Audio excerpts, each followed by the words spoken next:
If your ROAS loves to decline and tank, then this video is for you. I'm going to walk you through a process that we use internally at our agency to diagnose ROAS declines in our accounts and the different steps we take to get the ROAS back up to where it needs to be so the results are profitable and consistent. Alright, so this right here is a spreadsheet we've created internally that we use to help diagnose any kind of declines in ROAS.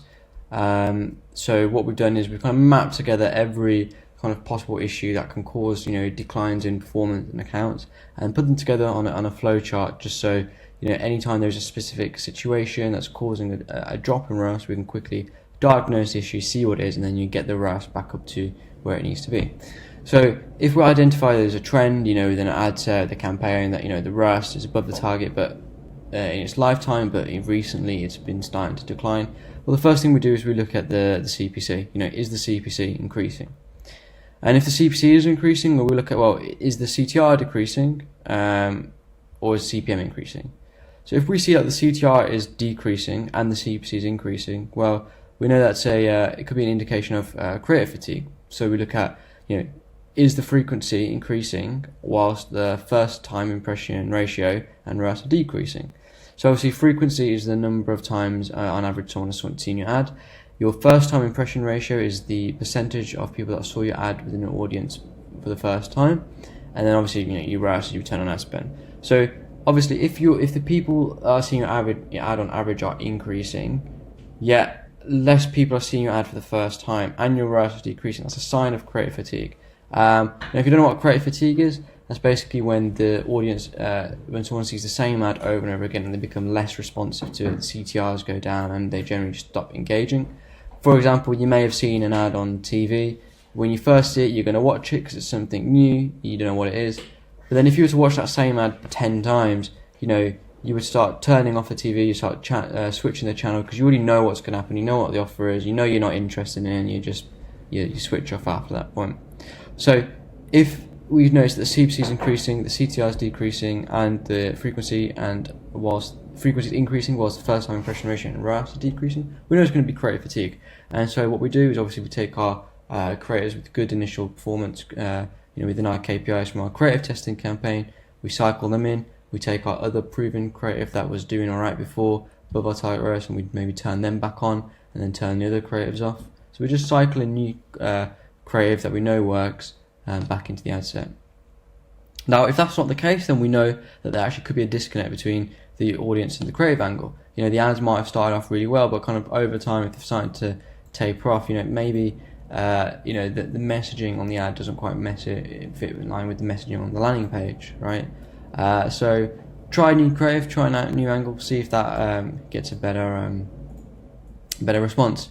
And then if they don't work, just try again in a new ad set. Give it a reboot. Now, if we do see that within ad sets, the CPC is increasing and the CPM is increasing, it could be of a multitude of factors here. So we look at we check the delivery insights. If you don't have to check this, you just go into the ad set level where it says active. There will be a small button on the right where it will say check delivery insights. You click on that, and then you'll be able to view your auction competition. And if we see that the auction competition is increasing, what's that saying is there are other advertisers, advertisers entering the auction, more competitors, bidding on that same user that you are. So it's, that's increasing the price of the ad placement for you. So maybe try setting lower bid caps. Try using manual bidding. Try bidding more for that conversion. See if that works. See if that helps. Get more delivery and combat the ROAS decline. If we see that the CPC is increasing, the CPM is also increasing, another factor could be auction overlap, right? So that is competition within your account. Maybe you're bidding on the same audiences, right? What's happening there is certain audiences are getting removed from the auction, and it could be penalising you. So check that the variables in the ad sets, you're not bidding on the same variables, right? So if you've got an ad set targeting interest A, for mobile iOS users, and then you've got another one somewhere on another campaign, same interest, same iOS users, check that they're not all bidding against each other, and see if that helps reduce the auction overlap and improve the ROAS. And then if not, try using different bid caps, try manual bidding far above your target CPA. Test different bids and see if that can help bring the ROAS back up. Okay, now another thing, this has happened to us before. We ran some pretty sensational creatives, and this happened to us. And that is, we start pushing compliance boundaries. So if you start going quite aggressive in your ad, you start making, quite bold claims.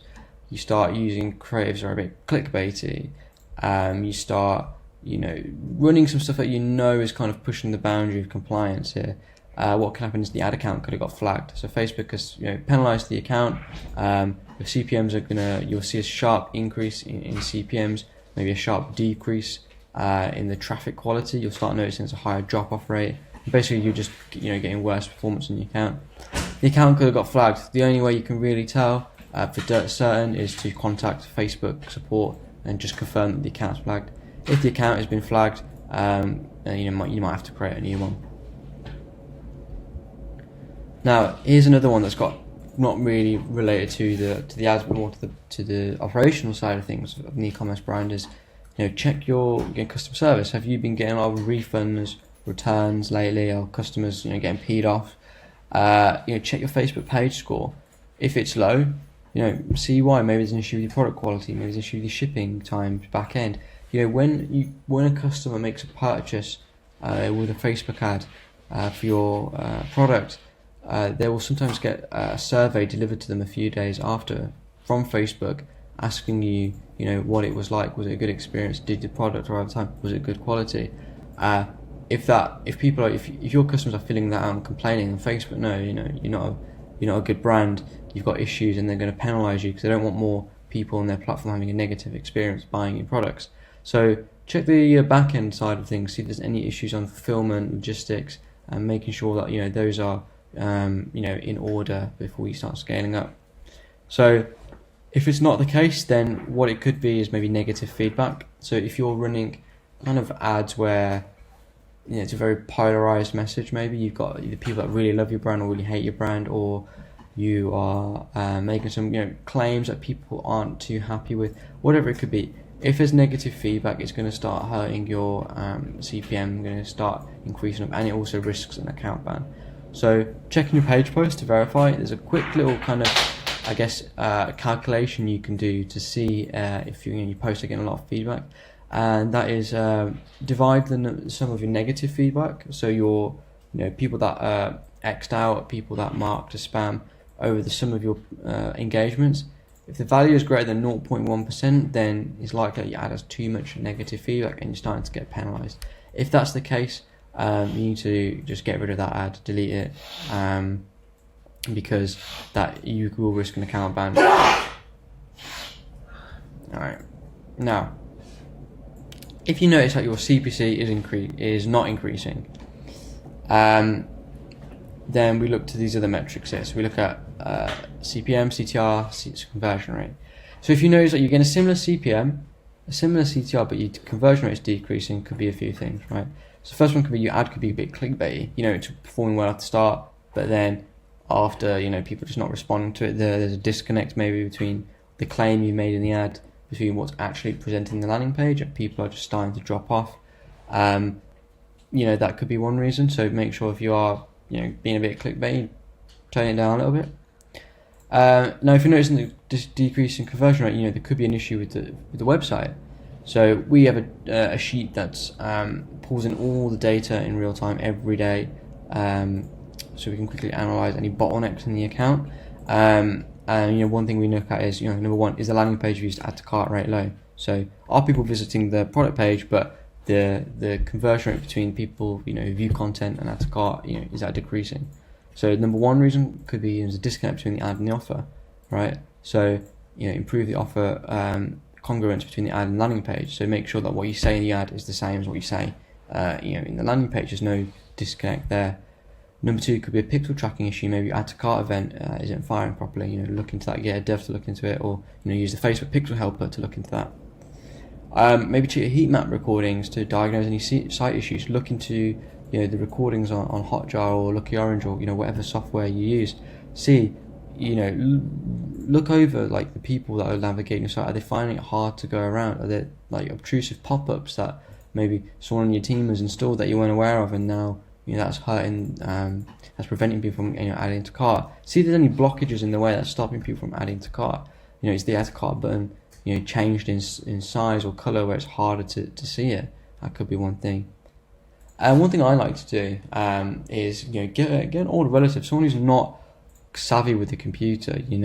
Someone who's not familiar, maybe hasn't bought too much from e-commerce sites, or or prefers to go to buy from a offline shop as opposed to online.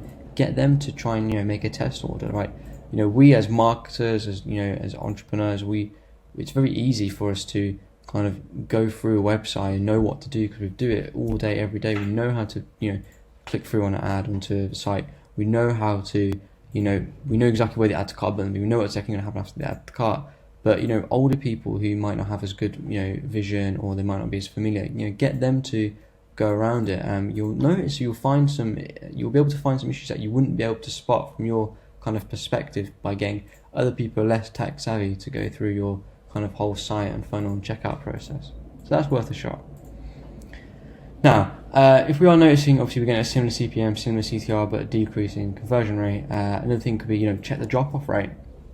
So that's the ratio between unique outbound clicks and unique landing page views.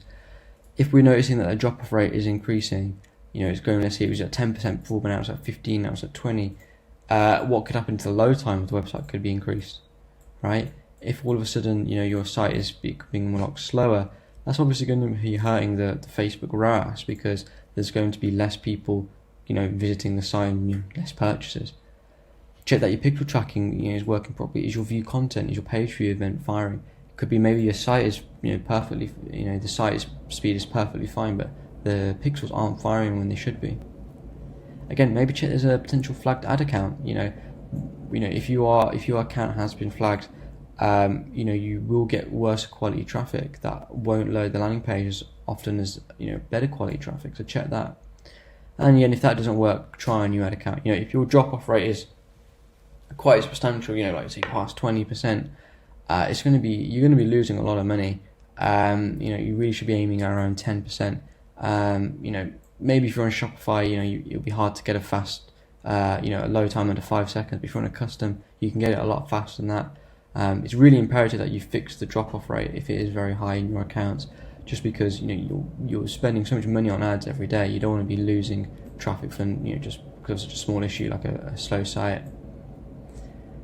Now, one thing we have to check is has the cart conversion rate decreased, right? That's the percentage of people that have purchased compared to the percentage of people who add to cart. So this will usually be like a checkout issue. So maybe your checkout flow is having problems, right? Make a test order. See if you check out with any problems, right?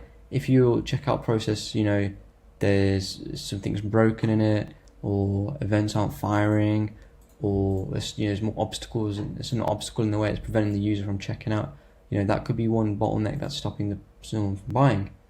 Again, check the heat maps, check your Hotjar, Lucky Orange. See, are people struggling to check out, or are they entering all their personal and billing and information in fine? And again, get an older person, get someone who's not IT savvy to go through the checkout process. Observe them making a test order. Are they finding it hard to navigate around the checkout? Are they having any issues doing it? That's a great way, again, like I said before, to check if there's any issues with your site. So there you go. That's a kind of very comprehensive and concrete kind of decision tree that we use to diagnose ROAS metrics. Most of the time the decrease in ROAS will come to factors like creative fatigue or seasonality, but sometimes there'll be a few nuanced things that you won't have encountered before, or you won't have encountered much that you won't think of. So kind of going through this process when you've noticed a drop in ROAS and you're not sure why, can be really useful to help you get your account ROAS back up. So hope you enjoyed that video. Hope you've learned a lot from this. If you've got any questions, do let me know. Drop them in the comments and I'll do my best to answer. Thanks for watching.